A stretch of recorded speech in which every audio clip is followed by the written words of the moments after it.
Arrest ಏನು ನೀವು ಇತ್ತೀಚೆಗೆ ಕೇಳ್ತಾ ಇರ್ತೀರಾ, ತುಂಬಾ ಪ್ರಕರಣಗಳು ದೇಶದೆಲ್ಲೆಡೆ ವ್ಯಾಪಕವಾಗಿ ಬರ್ತಾ ಇದೆ.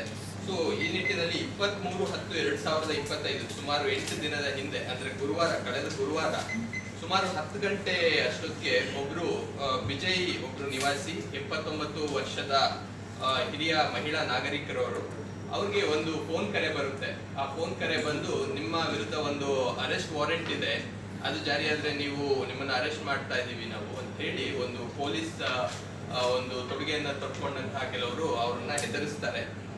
ಹಾಗೆ ನೀವು ಈ ಒಂದು ಪ್ರಕರಣದಿಂದ ನೀವು ಬಿಡುಗಡೆ ಹೊಂದಬೇಕಾದ್ರೆ ನೀವು ಒಂದಿಷ್ಟು ನಿಮ್ಮ ಹತ್ರ ಏನೇನು ದುಡ್ಡಿದೆ ಅದನ್ನ ನಮಗೆ ಟ್ರಾನ್ಸ್ಫರ್ ಮಾಡಬೇಕು, ಅವಾಗ ನಿಮ್ಮ ಹೆಸರನ್ನ ಇದರಿಂದ ಕ್ಲಿಯರ್ ಮಾಡ್ತೀವಿ ಅಂತ ತಿಳಿಸ್ತಾರೆ.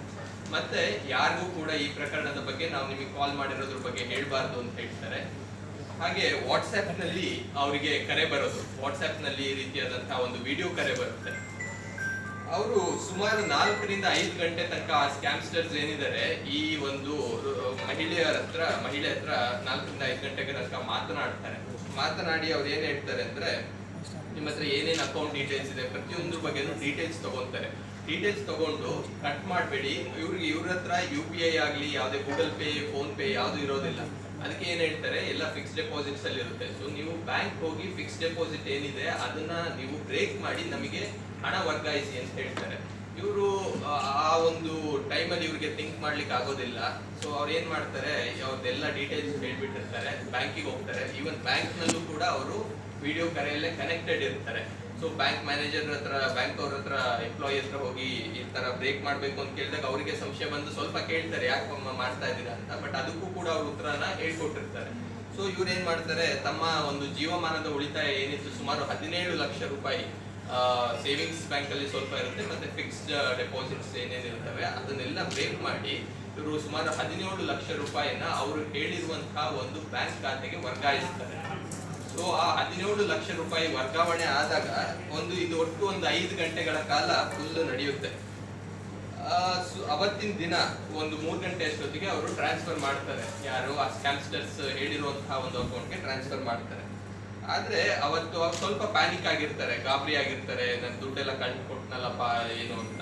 ಸೊ ಅವಾಗ ಅವ್ರು ಹೊರಗಡೆ ಬಂದಾಗ ಪಕ್ಕದ ಮನೆಯ ಇನ್ನೊಬ್ರು ಮಹಿಳೆ ಅವ್ರನ್ನ ನೋಡಿ, ಯಾಕೆ ಇವರು ಗಾಬರಿ ಆಗಿರೋದನ್ನ ನೋಡಿ ಏನು ಅಂತ ನಿಧಾನವಾಗಿ ವಿಚಾರಿಸಿದಾಗ ಅವ್ರು ಈ ಎಲ್ಲಾ ವಿಷಯಗಳನ್ನ ಹಂಚ್ಕೊಂಡಾಗ ಅವ್ರೇನಂತಾರೆ, ನೀವ್ ಯಾಕೆ ಪೇ ಮಾಡಕ್ ಹೋದ್ರಿ ಅಂತ ಹೇಳಿ ಅವರು ನೇರವಾಗಿ ಪೊಲೀಸ್ ಠಾಣೆಗೆ ಈ ಮಹಿಳೆಯನ್ನ ಕರೆದುಕೊಂಡು ಬಂದಾಗ ನಮ್ಮ ಸೆನ್ ಪೊಲೀಸ್ ಠಾಣೆಯ ಸಿಬ್ಬಂದಿಗಳು ಮತ್ತು ಅಧಿಕಾರಿಗಳು ತಕ್ಷಣವೇ ಕಾರ್ಯಪ್ರವೃತ್ತರಾಗಿ 1930 ಅಂತ ಏನು national cyber crime help line, ರಾಷ್ಟ್ರೀಯ ಸೈಬರ್ ಅಪರಾಧ ಸಹಾಯವಾಣಿ ಇದೆ, ಅಲ್ಲಿಗೆ ಕರೆ ಮಾಡಿ ತಕ್ಷಣ ಆ ಅಮೌಂಟ್ 17 ಲಕ್ಷ ರೂಪಾಯಿ ಅಮೌಂಟ್ ನ ಫ್ರೀಸ್ ಮಾಡಿಸ್ತಾರೆ. ಮತ್ತೆ ಅದಕ್ಕೆ ಬೇಕಾದಂತ ಬ್ಯಾಂಕ್ ಅಲ್ಲಿ ಕೂಡ ಖಾತ್ರಿ ಪಡಿಸ್ಕೊತಾರೆ, ಆ ಅಕೌಂಟ್ ಅಲ್ಲಿ ಇನ್ನೂ ಹಣ ಇದೆ ಅಂತ ಫ್ರೀಸ್ ಮಾಡಿಸ್ಬಿಟ್ಟು ಕೋರ್ಟ್ ಆರ್ಡರ್ ಪಡೆದುಕೊಂಡು ತಕ್ಷಣ ವಿತಿನ್ 3 days ಅದನ್ನ ವಾಪಸ್ ಮಹಿಳೆಗೆ ರಿಲೀಸ್ ಮಾಡ್ತಾರೆ. ಆ ಮಹಿಳೆ ಕೂಡ ಇವತ್ತು ನಮ್ಮ ಜೊತೆಗೆ ಇದ್ದಾರೆ ಇಲ್ಲಿ. ಅವ್ರಿಗೂ ಕೂಡ ನೀವು ಮಾತಾಡಿಸಬಹುದು, ಮತ್ತೆ ಅವ್ರ ಹತ್ರ ಹೆಚ್ಚಿನ ಮಾಹಿತಿಯನ್ನ ನೀವು ಪಡ್ಕೋಬಹುದು. ಇದರಲ್ಲಿ ಒಂದು ಪಾಸಿಟಿವ್ ಏನಪ್ಪಾ ಅಂದ್ರೆ, ನಿಮಗೆ ಗೊತ್ತಿದೆ ಈಗ ಇದೇ ವರ್ಷ ಮಂಗಳೂರು ನಗರ ವ್ಯಾಪ್ತಿಯಲ್ಲಿ 8 ಪ್ರಕರಣಗಳು, ಈ ತರ ಡಿಜಿಟಲ್ ಅರೆಸ್ಟ್ ಪ್ರಕರಣಗಳು ಇದಾಗಿದೆ. ಆದ್ರೆ ಇದು ಹೇಗೆ ಭಿನ್ನ ಆಯ್ತು ಅಂದ್ರೆ, ಅವರು ತಕ್ಷಣ ಅವರಲ್ಲದೆ ಇದ್ರು ಕೂಡ ಅವರ ನೆರೆಯ ಮಹಿಳೆಯೊಬ್ರು ತಕ್ಷಣ ರೆಸ್ಪಾಂಡ್ ಮಾಡ್ತಾರೆ. ಅದರಿಂದಾಗಿ ಈ ಗೋಲ್ಡನ್ ಅವರ್ ಅಂತ ಏನ್ ಹೇಳ್ತೀವಿ, ಈಗ ನಾವು ಟ್ರಾಫಿಕ್ ಅಲ್ಲಿ ಅಥವಾ ಯಾವ್ದಾದ್ರು ರೋಡ್ ಆಕ್ಸಿಡೆಂಟ್ ಆದಾಗ ಇಮಿಡಿಯೇಟ್ ಆಗಿ ರೆಸ್ಪಾಂಡ್ ಮಾಡಿದ್ರೆ ಹೇಗೆ ಜೀವ ಉಳಿಯುತ್ತೋ ಅದೇ ರೀತಿಯಾಗಿ ಇದ್ರಲ್ಲೂ ಕೂಡ ಗೋಲ್ಡನ್ ಅವರ್ ಇರುತ್ತೆ. ಇಮಿಡಿಯೇಟ್ ಆಗಿ ನೀವು ಯಾರಿಗಾದ್ರೂ ತಿಳಿಸಿದಾಗ ಏನಾಗುತ್ತೆ, ಅವರು ರೆಸ್ಪಾಂಡ್ ಮಾಡಿದಾಗ ನಮ್ಮ ಸೈಬರ್ ಪೊಲೀಸ್ ಠಾಣೆಗೆ ನೀವು ಬಂದಾಗ ತಕ್ಷಣವಾಗಿ ನಾವು ಕಾರ್ಯಪ್ರವೃತ್ತರಾಗಿ ಅದನ್ನ ಬ್ಲಾಕ್ ಮಾಡಿ ಮತ್ತೆ ಹಿಂತಿರುಗಿಸಕ್ಕೆ ಸಾಧ್ಯ ಆಗುತ್ತೆ. ಸೊ ಇದೊಂದು one of the good examples ನಮ್ಮಲ್ಲಿ ತಕ್ಷಣವಾಗಿ ಇದಾಗಿರೋದು. ಒಂದು ವಿಷಯ ಅಂದ್ರೆ, ಆ ಮಹಿಳೆಯ ಸಂಪೂರ್ಣ ಜೀವಮಾನದ ಉಳಿತಾಯ ಅದಾಗಿತ್ತು. ಸೊ ಇದೆಲ್ಲ ಆಗಿರೋದ್ರಿಂದ ಎಷ್ಟೋ ಜನ ಖಿನ್ನತೆಗೆ ಒಳಗಾಗಿ ಬೇರೆ ಬೇರೆ ರೀತಿಯಾದಂತಹ ಡ್ರಾಸ್ಟಿಕ್ ಸ್ಟೆಪ್ಸ್ ತಗೊಳೋದನ್ನ ಕೂಡ ದೇಶದ ಬೇರೆ ಭಾಗಗಳಲ್ಲಿ ನೋಡಿದ್ದೀವಿ. ಸೊ ಹಾಗಾಗಿ ಇದು ತುಂಬಾ ಇಂಪಾರ್ಟೆಂಟ್ ಆಗುತ್ತೆ. ತಕ್ಷಣವಾಗಿ ನೀವು ಹೇಳ್ಬೇಕಾಗುತ್ತೆ ಯಾರು ಇರ್ತಾರೆ ಅವ್ರಿಗೆ.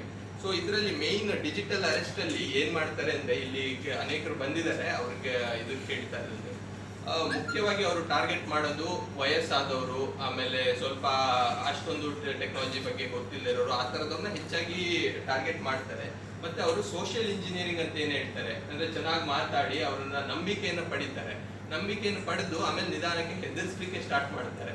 ನಿಮ್ದು ಯಾವುದೋ ಒಂದು ಇದು ಹವಾಲಾ ಟ್ರಾನ್ಸಾಕ್ಷನ್ ಆಗಿದೆ ನಿಮ್ಮ ಅಕೌಂಟ್ ರಿಲೇಟೆಡ್, ಅಥವಾ ಯಾವುದೋ ನಿಷೇಧಿತ ಸಂಸ್ಥೆಯೊಂದಿಗೆ ನಿಮ್ದು ಇದು ಅಕೌಂಟ್ ಲಿಂಕ್ ಆಗಿದೆ, ಅಥವಾ ಡ್ರಗ್ ಟ್ರಾಫಿಕಿಂಗ್ ಆಗ್ತಾ ಇದೆ ನಿಮ್ಮ ಅಕೌಂಟ್ ಇದರಲ್ಲಿ ಅಂತ. ಸೊ ಈ ರೀತಿ ಹೆದರ್ಸಿದಾಗ ಏನು ತಪ್ಪು ಮಾಡದೇ ಇದ್ರು ಕೂಡ ಅವರು ಗೊಂದಲಕ್ಕೆ ಒಳಗಾಗ್ತಾರೆ.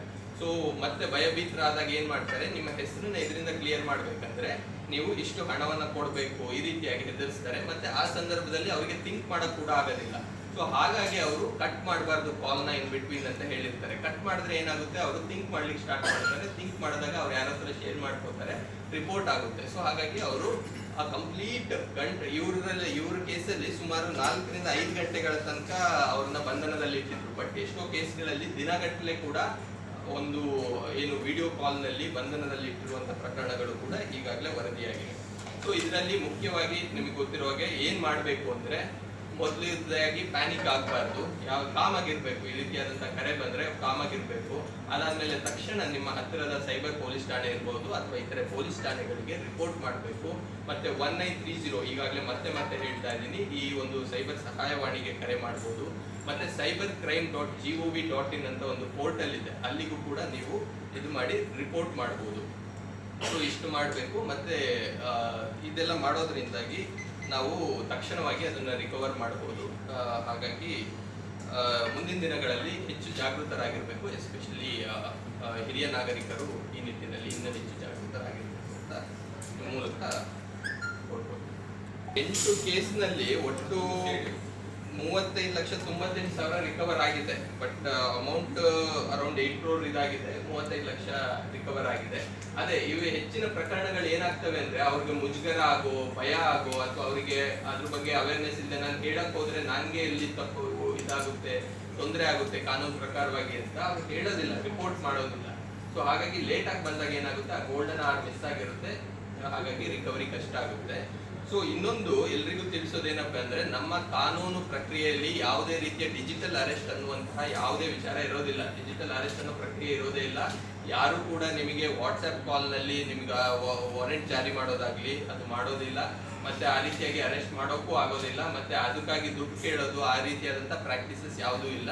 ಇದು ವ್ಯವಸ್ಥಿತವಾಗಿ ಕೆಲವು ಗುಂಪುಗಳು ಕೂತ್ಕೊಂಡು, ಯಾವುದೋ ಕಾಲ್ ಸೆಂಟರ್ ಅಲ್ಲಿ ಕೂತ್ಕೊಂಡು, ಹಿಂದೆ ಪೊಲೀಸ್ ಸ್ಟೇಷನ್ ಸೆಟಪ್ ಇರ್ಬೋದು, ಅಥವಾ ಕೋರ್ಟ್ ಸೆಟಪ್ ಇರ್ಬೋದು, ಅಥವಾ ಇಡಿ ಅಫಿಷಿಯಲ್ಸ್ ಅಂತ ಅವ್ರನ್ನ ತಮ್ಮ ಒಂದು ಇದನ್ನ ತಪ್ಪಾಗಿ ತೋರಿಸ್ಕೊಂಡು ಅವರು ಮಾಡುವಂತಹ ಕ್ರಿಯೆ. ಸೊ ಯಾರು ಗೊಂದಲಕ್ಕೊಳಗಾಗಬಾರ್ದು, ತಕ್ಷಣವಾಗಿ ರಿಪೋರ್ಟ್ ಮಾಡಬೇಕು ಅನ್ನೋದಷ್ಟೇ ಇವತ್ತಿನ